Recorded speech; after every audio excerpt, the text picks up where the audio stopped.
hotline. We're very fortunate to have Coach Gene Stallings. Dad, I'll let you bring Coach Stallings into the show. Well, since you're his namesake, you ought to be bringing him in. You're right. Good morning, Beebs.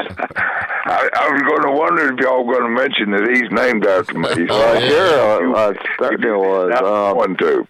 You have 2 or 3 wideouts, you have 2 or 3 tackles, you have 2 or 3 guards.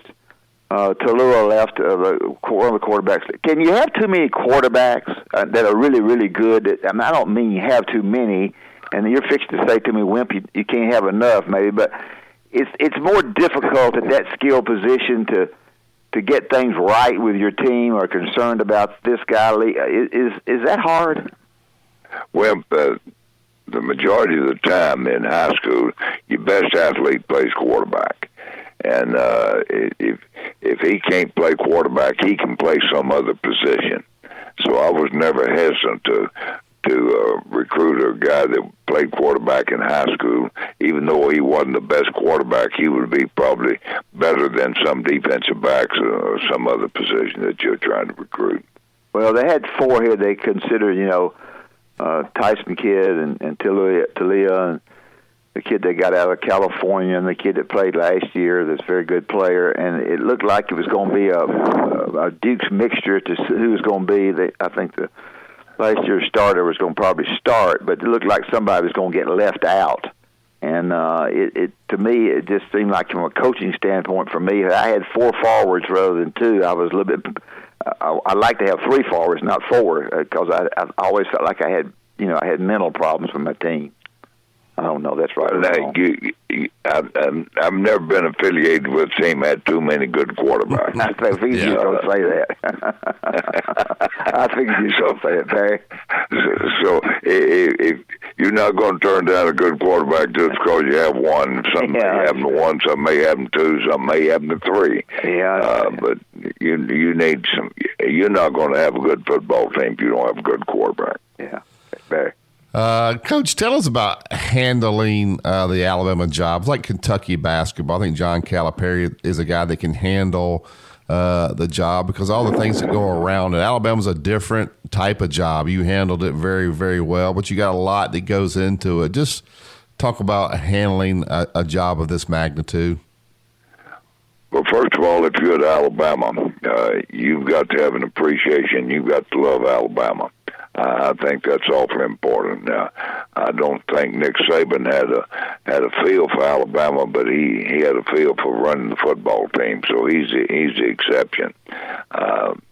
If I were going to recruit an athletic director, I'd want one that had some tie to Alabama or Texas A&M or wherever it was. But I feel the same thing. You've got to want the job because it's a tough job at Alabama. And if you don't really want it and you don't covet it and you don't do everything you can to be successful, you're not going to be successful at Alabama. Yep. Beebs, where should the Texas A&M Texas deal lay? Should that be a game? Should that not be a game? Now that A&M is in a different league, talk your way through. I know you've been on the board of trustees at A&M. What's the best procedure for those 2 schools to do with each other? You're talking about Texas and A&M? Yeah. Yeah, I definitely think they ought to play. Back when I was a student at Texas A&M, the A&M Texas game was a big game. In fact, the year that we beat the University of Texas in Austin, first time they'd been beaten in that stadium, it was a big deal, and it's still a big deal. And while they don't play the game, somewhere somebody got some feelings hurt or something. But I definitely feel, and I don't think the legislature should make the decision. I think the people at Texas A&M, the people at the University of Texas, ought to get together and say, "Hey, we need to play each other." And you can. There are certain games that you could buy out or don't play, but I definitely think they ought to play the game. Coach, with this virus going on, but how much college football means to these towns, these small? I mean, everything kind of the heartbeat in each community kind of goes around college football. How important is it for us to get that back, in a safe way, but get it back for all these different communities? Barry, I think that what's going to happen, I think you're probably not going to have any preseason games. Season going to probably get started a little late, and you'll play your league games and play 7 or 8 conference games and not play the preseason games. If I were going to guess, I would guess that's what's going to happen, because we need to have football. And it's you hate to talk about generating income, but it's an income generating sport, and it helps a lot of other college athletic teams because you football. And so and you don't want to talk about money, but money is important, and football generates lots of money. So I think they're going to have a season. Sure. Beeves, Tua, of course, went with Miami in first round. A lot of talk, and you coached in the pros, so a lot of talk about being re-injured or injury prone, and people were wondering, where he would go. He's so gifted, so talented. That's a risky. In some people's eyes, that's risky. Of course, it's the owner who has that choice. Is it that risky? I guess it is, isn't it? Well, when you're talking about the first pick, I think it's a little risky to get a player that's injury prone, because you can have guys that won't get hurt at all, but he's not good enough to perform for you. He's not going to win either. So you've got to have a good football player, and so you're just gambling that he'll stay healthy, because he's extremely accurate. He's a good passer. He's a good runner. I think but I would worry about whether or not he could be injured, because he's been injured quite a few times. But at the same time, you could have somebody that never gets hurt, but he can't win for you. He's not going to be any good either. You coach the defensive backs at Dallas, and getting a guy from college to play in defensive backfield in pros and win, to me, it's a special athlete. It's hard to find. They do a good job at Alabama, and you did a good job when you were here defensive back-wise, and I think Nick Saban and them put a lot of emphasis on that. But it is not easy to find defensive people in the backfield that are really can cover the way you want them to, is it? Well, it's this is just personal opinion, but when I watch them play, whether or not it's in the colleges or in the pros, I don't really think they play their technique properly. They want to get up and jam the guy's line of scrimmage and run with him. Yeah. That pretty well says to me that guy's not a good man-to-man player. If you're going to be a good secondary guy, you've got to play man-to-man. And you've got to be a good backpedaler, and you've got to know why you're backpedaling. Everybody that played for me, I would ask them, why do they backpedal? And they say they backpedal for position. You've got to maintain a certain position, stay with it, and you've got to see. I think that we make a mistake. I know what you do in colleges, and I think even the pros, you don't ever say a guy plays man-to-man. He plays man-to-man inside. He plays man-to-man outside. The only time he plays man-to-man is in the plus territory, where an inside route would be a touchdown, an outside route would be a touchdown. So if you're playing man-to-man outside, then anything outside, you're going to make that play. Anything deep, you're going to make it. If he runs an inside route, you just tackle him. If you're playing man-to-man inside, you backpedal for position, and if he runs an outside route, you just tackle him. There's nothing wrong with that. But if he runs an inside route or a deep route, you're going to make that. So you're 2/3% right before the ball's ever snapped if you play your technique properly. Yeah. Okay. Barry? We're talking with Coach Stallings. Coach, these kids with Alabama, all the kids, I guess, they've been home for a couple of months now, and most of the workout facilities have been down. They're starting to open up a little bit.